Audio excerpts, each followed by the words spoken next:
The 1922 German expressionist movie Nosferatu is a horror classic that has captivated every horror fan, old and new. The mere rumors of this iconic film being reimagined have sparked a wave of anticipation. Who would dare to take on the monumental task of directing such a classic? Fear not, my little horror lovers. In today's video, we will be getting into everything we know about the upcoming movie Nosferatu 2024, from its star-studded cast to the iconic director. So get comfortable and let's dive in. Before we go into our explanation, we have a very small request. If you like our content, please support us by subscribing to our channel. This is a small click for you, but for us, it means a lot. Thank you. Let's begin.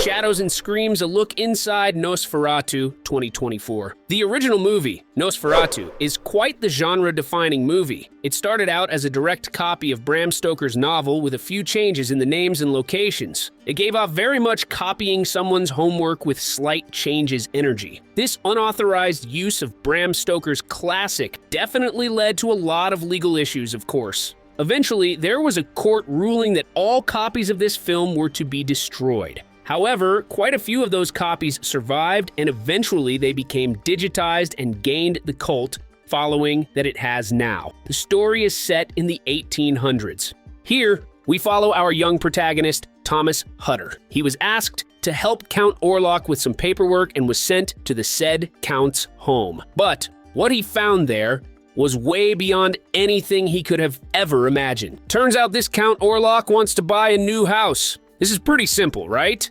Nope. Turns out the house that Orlok is buying happens to be right next to Hutter's.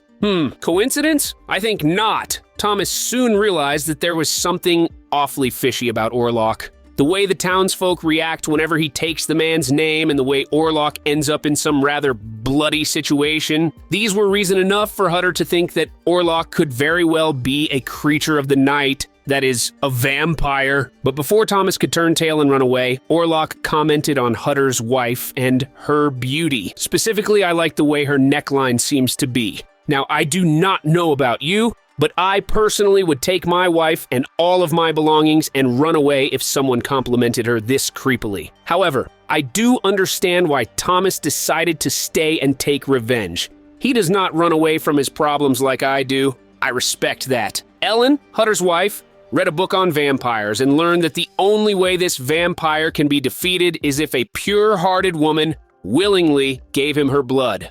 Ooh, spooky. I personally like the stake through the chest and burning the body on a pyre myself, but this is good too. Eventually, Ellen sacrifices herself for the greater good and lets Count Orlok feast on her blood, and then as the sun rises, the Count disappears into a puff of smoke. The story is a perfect blend of love, horror, seduction, and tragedy. It is definitely a harrowing watch. Now, whether the 2024 remake will follow the same plotline, we do not know. But from the official synopsis, we definitely know that this movie will be extremely gothic, with a terrifying vampire obsessing over a young woman. Crafted by the master of modern horror. In the current years, there are a few directors who bring something absolutely fresh and harrowing to the table when it comes to the horror genre. We have Ari Aster, Jordan Peele, Mike Flanagan, and obviously the mastermind behind this movie, Robert Eggers. Robert Eggers' notable works include The Witch, Lighthouse, and Northman. All of these movies showcase different types of horror, but one thing is very, very obvious. Robert Eggers is extremely good at playing with atmosphere. In The Witch, most of the movie was shot in natural lighting. So the horror scenes get that amplified oomph because whatever we see on the screen is exactly what the character is seeing. It is an incredible period horror film with a horrifying villain. The Lighthouse, on the other hand, is a beautiful mix of subtle humor as well as the explosive love-hate between the characters played by Robert Pattinson and Willem Dafoe. The movie is a trip with many themes. Psychological warfare between the characters and, of course, the strange mermaid creatures. I could go on and on about his work, but I really cannot do it justice. His work is something that needs to be witnessed firsthand, and I strongly urge all of you to watch his previous movies if you have not seen them. As for Nosferatu, Robert Eggers has been interested in this movie for a really long time. As this movie will be based on a lot of folklore and mythological implications, this story has been a tantalizing idea for our director. He has been considering this project since as early as 2015. However, since he was not an established filmmaker yet, he did not want to start on this project. Now that he is quite an acclaimed director for his fourth film, Robert chose to embark on his longtime project, and truthfully, I, as a horror fan, could not be happier. Nosferatu has to be a movie that relies heavily on the eerie atmosphere. Who is better for it than Robert Eggers himself? Characters of the Night Who's Who in Nosferatu, 2024. Any fan of Robert Eggers would know that his movies are always star-studded, and this one is no different. We have quite a few fresh faces, as well as a few old ones in this cast. For Ellen Hutter, the pure-hearted woman who sacrifices herself in the end, we have Lily Rose Depp, Johnny Depp's daughter, the star of Sam Levinson's The Idol. She is a perfect cast for this role, as she has the delicate beauty you would imagine Ellen to have.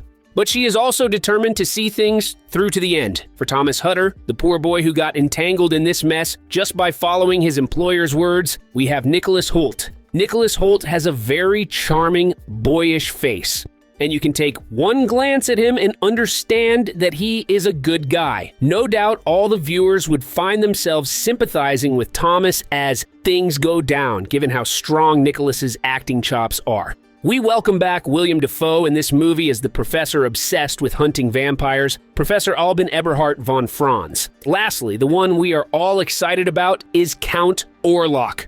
Who is playing Count Orlok? Why, it is Bill Skarsgård. He carries on his horror streak with this role, as his most famous role has to be Pennywise from Stephen King's IT. Bill Skarsgård has made it clear that he has a knack for doing these roles where he turns into monsters and ghouls, and we are glad to see him back. How it's going to be different.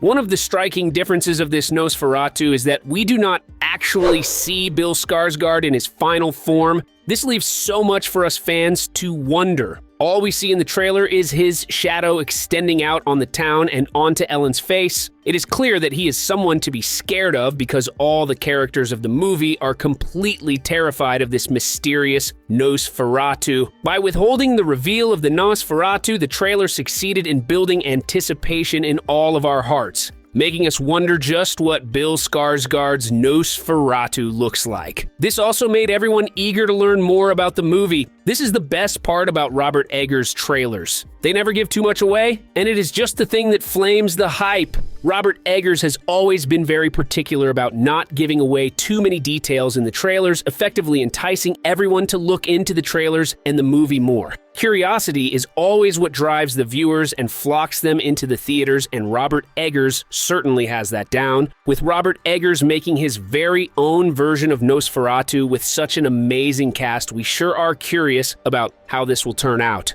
Mark your calendars, Nosferatu arrives. Robert Eggers has planned on giving us the best gift for this year, as this movie is meant to come out on Christmas. That is definitely a ballsy move because usually we have horror movies coming out during Halloween. Nosferatu and The Fire Inside will be released on the same date, a mere 5 days after three big movies, namely Mufasa, The Lion King, Baby Girl, and Sonic the Hedgehog 3. It would definitely be an interesting competition to watch out for, and I am quite excited to see it all play out.